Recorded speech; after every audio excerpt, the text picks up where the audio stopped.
Paragliding Show. Brought to you in conjunction with Paramotor Magazine. With your hosts, Michael Purdy, Jeff Going, Bob Armand, and Paul Anthem. Hi, welcome to the Powered Paragliding Show. I'm Michael Purdy, and we're talking about the Beach Blast 2010. And there was going to be a competition there, and there were going to be policemen there, and they all got together, and didn't work out really well for the competition. But anyway, I'm here with Jeff Going and Paul Anthem. What happened? I talked to John Black probably a month before this, when maybe it was even more than that, when he told me he wanted to do a competition at this, and I was skeptical. Competitions at fly-ins are difficult. They don't work well. You aren't going to get that many respondents. He wanted to have 25 people, and I said, there's no way. Well, guess what? As John is wont to do, he managed to promote it. We all promoted it. We got 25 people. This was the largest turnout we have ever had for a competition. It was going to be good. We had Eric DeFore running it. CC was going to be one of the judges. Marty was the lead judge. Very experienced crew. Everything was in place. And on Thursday morning at, I think, 11 o'clock, we briefed and started flying thereafter, and it was going good. I was standing there ready for my turn. This was the practice run. I think Carlos Curdy was also standing with me next to go when the cops showed up. Now, mind you, this is kind of a unique situation. We had to change our competition to pick a different task that was easier to do and safer to do in the wind, because we knew there'd be a lot of wind. We knew there would not be enough room for our typical cloverleaf. So everything was proceeding well. Eric was running it beautifully when the cops showed up, and they put the kibosh on it. They said apparently there had been one too many complaints, and the city rules said no flying below 500 feet over city property. And the competition clearly would not allow that. So they came in predisposed to that. And that was it. They researched it, decided it, and that was the message. They came with the rule book open. Yeah. Right. So I think they were...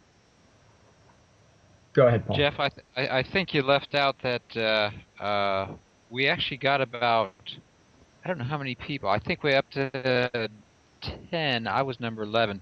11 people actually competed. Were able to do the competition before it was closed down. Yes, in other words, yes, we did good get point. started. We almost got halfway through it, see? And by the time the cops arrived, as a matter of fact, I was in the competition, and I was the last one. As I was coming in, everyone was waving, crossing their arms. You know, I thought they were telling me I was so bad that I needed to land. What they were saying was, which was true, because, well, that's a whole nother story. I did terrible. I got blown off by the winds Jeff was talking about. But apparently I was one of the last ones that almost completed the course. Yeah, he's right. This was a practice run, but it was going very well. And it's just so sad. I mean, so much work went into it.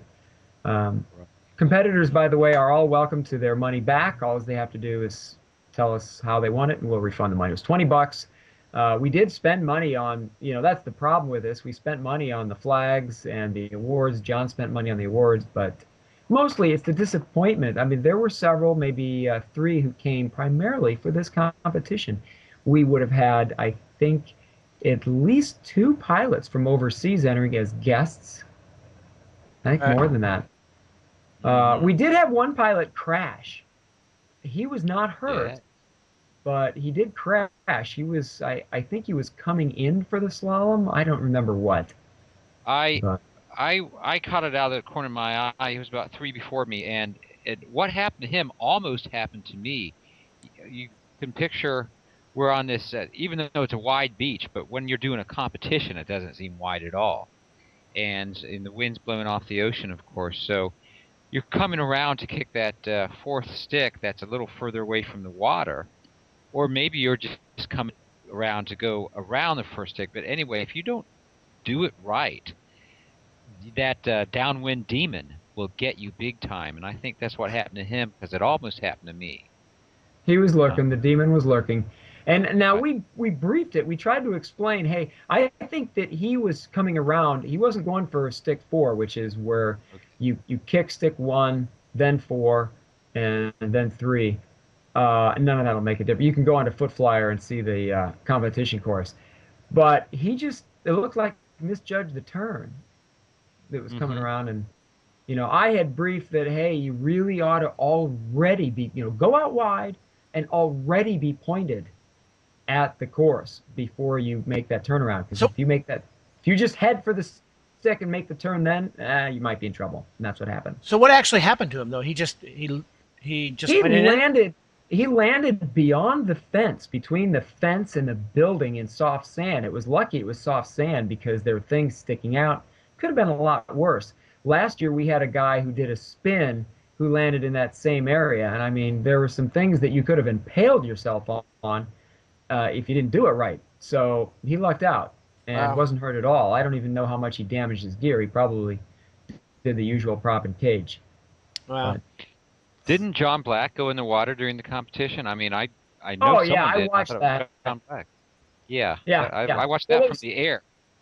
Yeah, we're coming back to the water landings in another segment. So Okay. Right. So we got about 3 minutes. What else? Well, the competition, we had made an arrangement. It would have been an extremely good competition with everything lined up. We were going to do the slow fast, which is where you fly along. There's 3 sticks in a line, 1, 2, 3, and then a 4th stick that's off to the right of the course in the middle. So if you can picture that, on this, when you do the slow fast part, you fly as slow as you can through the 3 sticks, kicking them, come around, and then fly as fast as you can through the 3 sticks, kicking them. So your goal is to have the highest ratio. After that, then you come around, you start the Japanese slalom, where you fly through, you do 3 kicks, come around, slalom 1, 2, 3, come around, and kick 1, 4, 3. So again, you might look at the diagram and that'll help. Then you climb up and you do a spot landing. So it's launch, that's judged. If you simply succeed on the first try, you get 300 points. Then the slow fast, then the Japanese slalom, then climb up and do the spot landing. I don't know. I think a number of people got the spot landing nailed, did they? I did not see that. I'm sure there's some really good pilots there that probably spot land on that every time. Yeah, I didn't see it either. I was gonna be trying a new wing. I was gonna compete with a plasma, but he was replacing the risers, and so that didn't get done in time. None of that mattered, but hopefully we'll get to do another one sometime. It's tough at a fly-in. It would be better to do it when it's just a competition and all the pilots can concentrate on that. So we'll see what happens. I'm looking forward to it. All right. Okay, let's wrap this one up, and we're going to talk about the wind and water landings. Actually, 4 water landings in one fly-in. That's a record. So, all right, you're listening to the Powered Paragliding Show. I'm Michael Purdy at worldppg.com.